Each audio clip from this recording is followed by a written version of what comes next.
Good yogas for Taurus rising. Jupiter placed in the 8th house, Sagittarius, for Taurus ascendant, and aspecting the 12th, 2nd, and 4th houses generates a profound yoga for transformative wealth and hidden knowledge.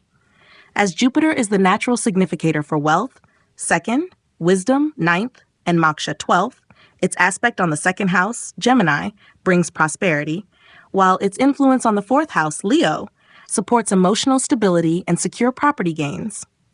If Jupiter also conjoins or is aspected by the moon, this creates a subtle but powerful Gaja-Kasari-like alignment from a moksha trick house. Venus in the 1st house, Taurus, conjoining Mercury, the 2nd and 5th lord, creates a refined, wealth-attracting Rajasic yoga for Taurus natives. Venus is the Lagna lord, and in own sign brings magnetism, charm, and physical allure. The conjunction with Mercury enhances communicative intelligence and artistic talent. This pair also aspects the 7th house, Scorpio, improving relationship karma and public appeal. If Jupiter aspects this conjunction from the 9th house, Capricorn, it blesses the native with guidance, fortune, and public grace despite Jupiter's debilitation. Mercury in the 2nd house, Gemini, forming a conjunction with the moon, 3rd lord, and receiving aspect from Jupiter in the 6th house, Libra, creates a strong dana yoga rooted in communication, early effort, and emotional intelligence. The 2nd house rules values and speech. This planetary mix supports skilled orators, consultants, or writers. Jupiter's 9th aspect brings a dharmic boost to Mercury and Moon's material focus, elevating finances and expression through ethical and service-oriented paths. The moon in the 3rd house, Cancer, receiving an aspect from benefic Jupiter in the 7th house, Scorpio, strengthens both initiative and relationship intelligence. This mutual influence enhances communication, courage, and intimacy. The 3rd house moon offers writing talent and emotional expressiveness, while Jupiter's aspect from the 7th supports long-term partnerships, business acumen, and dharmic relationship alignment. If Venus also aspects this moon from the 11th house, Pisces, the native becomes highly charismatic in social circles and likely gains through writing, music, or nurturing networks. Sun and Mercury conjoining in the 5th house, Virgo, especially if aspected by Jupiter from the 9th house, Capricorn, creates a potent Budha-Aditya Yoga blended with a D-Yoga, intelligence yoga. The 5th house represents intellect, children, and creativity. For Taurus ascendant, this conjunction amplifies analytical creativity, teaching abilities, and the potential for fame through intellectual excellence. Jupiter's 5th aspect brings in blessings from past life merit and spiritual teachings. Jupiter in the 9th house, Capricorn, debilitated, forming a conjunction with Saturn, 9th lord and yoga karaka for Taurus rising, becomes a Bhanga Raja Yoga. Saturn cancels Jupiter's debilitation and creates a yoga of perseverance, dharma, and disciplined spiritual growth. Jupiter's aspect on the 1st house, Taurus, 3rd, Cancer, and 5th, Virgo, helps the native evolve through education, travel, and structured self-expression. If Venus is well placed in the 10th house, Aquarius, this yoga supports recognition and leadership in humanitarian or structured artistic domains. Venus in the 10th house, Aquarius, aspecting the 4th house, Leo, and conjoining Saturn, Yoga Karaka, forms a karma yoga of refined discipline and public grace. The native can build a career in arts, design, fashion, or finance with a sense of responsibility and societal impact. Venus here beautifies profession and authority, while Saturn stabilizes and matures it. If Mercury from the 12th house, Aries, aspects this Venus-Saturn combo, the person may gain through foreign ventures, digital commerce, or institutional service. Jupiter in the 11th house, Pisces, its own sign, aspecting the 3rd, Cancer, 5th, Virgo, and 7th, Scorpio houses, creates a powerful gain and fulfillment yoga. The native receives luck through friends, elder siblings, and spiritual groups.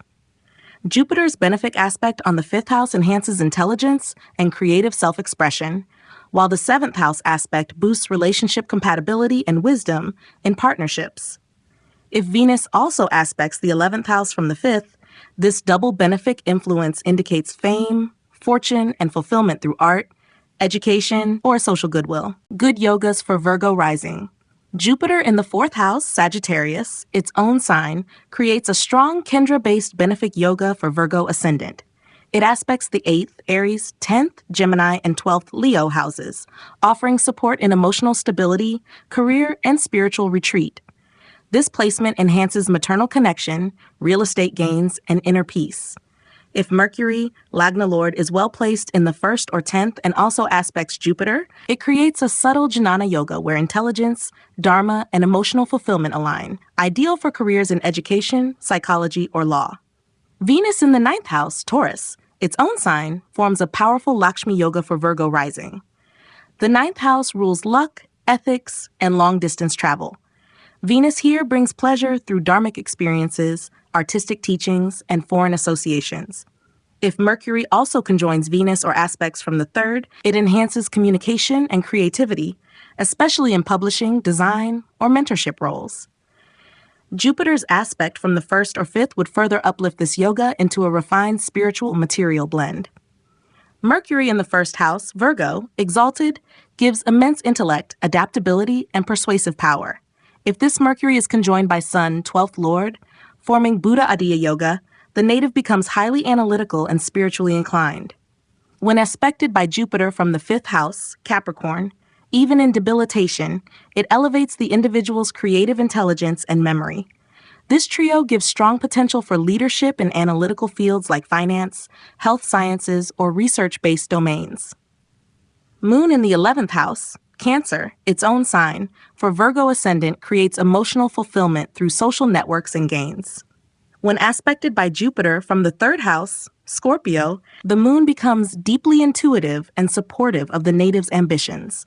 The combination makes one nurturing and influential in social circles, especially where emotional intelligence or public service is valued. If Venus is in the 9th, this triad boosts charitable gains and support from international allies or female mentors. Jupiter in the 1st house, Virgo, though not an own sign, forms beneficial aspects to the 5th, Capricorn, 7th, Pisces, and 9th, Taurus houses. This grants wisdom in decision-making, romantic maturity, and deep faith. If Venus is in Taurus in the 9th and Mercury is well placed in the 2nd, this creates a Dana Dharma yoga involving speech, wealth, values, and spiritual merit. The individual could become a financially successful teacher, speaker, or content creator rooted in ethics and aesthetics. Venus in the 2nd house, Libra, its own sign, brings beauty in speech, a refined sense of values, and ease in accumulating wealth. If this Venus is aspected by Jupiter from the 10th house, Gemini, it forms a strong Artha Yoga blending charm and expansion in financial or public domains. The individual is often diplomatic, artistic, and values-driven. This is particularly favorable for careers in art sales, luxury branding, and public relations. Sun and Mercury in the 10th house, Gemini, create a sharp Budha-Aditya Yoga related to karma and visibility. The 10th house governs career, and for Virgo rising, this pairing promotes success through intellectual endeavors. If Jupiter aspects this duo from the 6th or 2nd, the native becomes a manager or strategist who gains through service, analytics, or consulting. This is ideal for careers requiring both leadership and cognitive skill, like law, digital marketing, or management. Jupiter in the 5th house, Capricorn, though debilitated, forms Neecha Raja Yoga if Saturn is in a Kendra. It aspects the 9th, Taurus, 11th, Cancer, and 1st, Virgo houses, supporting fortune, gains, and self-growth. When Venus is placed in the 9th and Moon is exalted in the 11th, this triple benefit connection lifts the native toward material success rooted in dharmic action. The individual may achieve recognition through structured creativity, disciplined education, or responsible leadership. Good yogas for Capricorn rising. Jupiter in the 12th house, Sagittarius, its own Mula Trikona sign, forms a powerful moksha dharma yoga for Capricorn ascendant.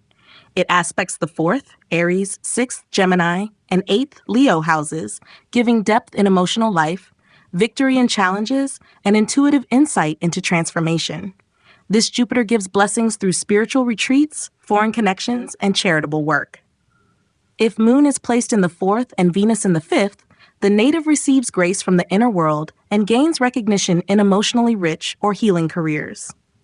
Venus in the 5th house, Taurus, its own sign, creates a brilliant creative and romantic yoga. It governs the 5th and 10th houses for Capricorn rising, so its placement in the 5th builds both artistic intelligence and career grace. When Jupiter aspects Venus from the 9th, Virgo, or 1st, Capricorn, it creates a Dharma Karma Artha Yoga that aligns personal creativity with life path and success. The native becomes a refined performer, advisor, or artist who balances pleasure and responsibility. Mercury in the 9th house, Virgo, exalted, forms a powerful Buddha Yoga rooted in Dharma and higher intellect. For Capricorn rising, Mercury rules the 6th and 9th houses, linking service and fortune. When conjoined with Sun, 8th Lord, it brings transformative insight, especially if Jupiter aspects from the 1st or 5th. This Budha-Aditya Yoga is excellent for researchers or healers who combine intellect with spiritual depth. Moon in the 3rd house, Pisces, aspected by Jupiter from the 11th, Scorpio, creates an intuitive and creative communication yoga. The 3rd house governs self-expression, siblings, and media. Moon here brings emotional tone to speech, and Jupiter's influence brings philosophical grounding. If Venus is in the 5th and Mercury in the 9th, this trio fosters storytelling, emotional intelligence, and success through written or spoken mediums, ideal for writers, counselors, or educators. Jupiter in the 1st house, Capricorn, though debilitated, can form a Neecha Bhanga Raja Yoga when Saturn is well placed. It aspects the 5th Taurus, 7th Cancer, and 9th Virgo houses, supporting creativity, partnerships, and spiritual wisdom. When Mercury is exalted in the 9th and Venus is in the 5th, the combination transforms Jupiter's debility into a potent success yoga. The native often emerges as a wise and practical leader in law, finance, or consulting fields. Venus in the 10th house, Libra, its own sign, creates a graceful and highly successful karma yoga. It brings charm, diplomacy, and beauty into professional life. As 5th and 10th Lord, Venus in its own sign here makes the native visible, attractive, and appreciated for refined skills. If Jupiter aspects from the 2nd or 6th house and Moon is well placed in the 3rd or 4th, it forms a holistic career yoga tied to creativity, service, and public grace. Sun and Mercury conjoined in the 9th house, Virgo, with Mercury exalted, form Budha-Aditya Yoga for spiritual teaching, writing, and analytical intelligence. When Jupiter aspects this from the 1st or 5th, it adds ethical depth and karmic alignment to their pursuits. The native is often a communicator of truth, working in publishing, academia, or policy, driven by inner purpose and disciplined knowledge. Jupiter in the 5th house, Taurus, aspecting the 9th, Virgo, 11th, Scorpio, and 1st, Capricorn, forms a powerful trinal yoga of creativity, ethics, and self-growth. For Capricorn rising, this Jupiter brings blessings through education, mantra, children, and financial wisdom. If Venus is also well placed in the 10th and Mercury in the 9th, the native enjoys fame, financial fulfillment, and creative legacy, ideal for spiritual entrepreneurs, intellectual leaders, or ethical strategists.